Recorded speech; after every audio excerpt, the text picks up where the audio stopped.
अस्सलाम वालेकुम my YouTube family, कैसे हैं आप सब।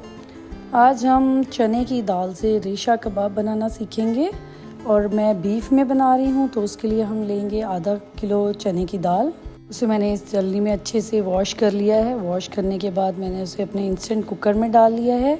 अब हम डालेंगे इसमें 1 चम्मच लाल मिर्च का पाउडर। फिर हम डालेंगे इसमें 1 ही चम्मच पिसा हुआ धनिया का पाउडर। और अगर आपके पास फ्रेश पिसा हुआ हो तो वो ज़्यादा बेहतर है, क्योंकि उसकी खुशबू बहुत ही अच्छी आती है। अब हम आधा चम्मच इसमें हल्दी डालेंगे। अब हम डालेंगे इसमें 1.5 चम्मच कुटा हुआ धनिया। ये भी फ्रेशली आप कूट लें तो ज़्यादा बेहतर रहता है। अब डालेंगे आधा चम्मच कुटी हुई लाल मिर्च। 4-5 हम साबुत लाल मिर्चें इसमें डालेंगे। आप कोई भी इस्तेमाल कर सकते हैं, छोटे साइज़ वाली या लंबी वाली। नमक हम डालेंगे अपने टेस्ट के मुताबिक, जितना आपको पसंद हो।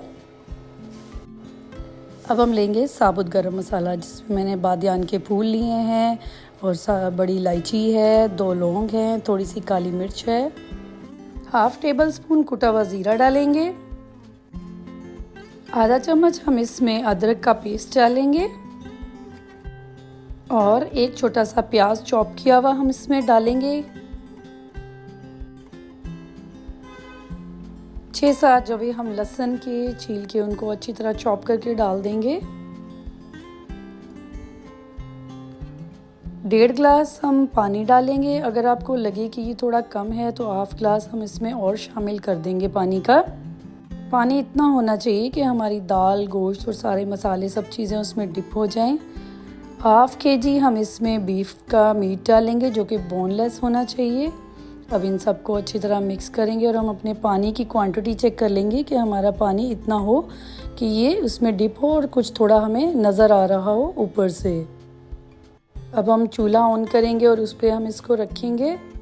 इसको अच्छे से हिलाते रहेंगे ताकि इसमें 1-2 उबाल आ जाएं। अब हम इसको अपने इंस्टेंट कुकर को बंद कर देंगे 17 से 18 मिनट के लिए। फ्रेश बोनलेस मीट लिया जाए तो उसको 17 से 18 मिनट काफ़ी होते हैं। और दाल भी हमने सिर्फ धोकर उसमें डाली थी, भिगोया नहीं था उसको। हमारा मिक्सचर बॉईल होके बिल्कुल रेडी है। अब हम इसको ग्राइंड कर लेंगे, अच्छे से पीस लेंगे। अगर आपके पास फूड प्रोसेसर है तो आप उसमें इसको पीस लें। जिस तरीके से भी आप इसको मैश करना चाहते हैं, मैशर के साथ करना चाहते हैं तो उसके साथ इसको मैश कर लीजिए अच्छे से। इस मिक्सचर की कंसिस्टेंसी देखिए कि ये इतना ड्राई होना चाहिए। अब ये मैंने साबुत मसाले इसमें से रिमूव कर लिए हैं और उसको अपने मिक्सचर को ग्राइंड करके रेडी कर लिया है। 1/2 कप मैं इसमें धनिया डालूंगी। 1/4 कप मैं इसमें पुदीना डालूंगी चॉप किया हुआ। उसके बाद मैं 2 हरी मिर्चें चॉप की हुई डालूंगी इसमें, बारीक चॉप की होनी चाहिए। 1/2 कप मैं इसमें चॉप किया हुआ प्याज डालूंगी। 2 अंडे इसमें शामिल करूंगी। मिक्सचर मेरा काफ़ी ड्राई था, बहुत ज़्यादा गीला नहीं था, इसलिए मैंने 2 अंडे शामिल किए हैं। अगर आपका मिक्सचर थोड़ा गीला सा हो, ज़्यादा ड्राई ना हो, तो आप उसमें सिर्फ 1 ही अंडा शामिल करें। मेरे मिक्सचर के ड्राई होने की रीज़न ये भी है कि पानी मैंने उतना ही मुनासिब ऐड किया है कि मेरा मिक्सचर ड्राई सा रहे और दाल और गोश्त भी इतना गल जाए कि उसको शामी कबाब के मिक्सचर के लिए तैयार किया जाए। इस तरीके से थोड़ा ड्राई मिक्सचर तैयार करने का एक फ़ायदा ये भी होता है कि हमने उसमें 2 अंडे बाद में शामिल करने होते हैं, प्याज करने होते हैं, तो प्याज भी पानी छोड़ता है। अब यह हमारा मिक्सचर सारे मसालों के साथ बिल्कुल तैयार है। इस तरह से इसकी कंसिस्टेंसी होनी चाहिए। ये अभी भी बहुत पतला नहीं है। अगर आप इन रेशा कबाब को चावलों के साथ सर्व करना चाहते हैं तो हम नॉर्मल साइज़ में ही इनको बनाएंगे।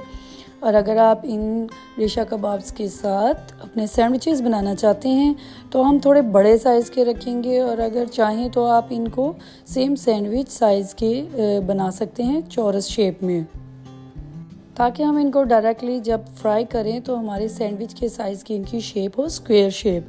उसी में हम इसको फ्राई करें और एग्जैक्टली हमारी शेप सेम आएगी।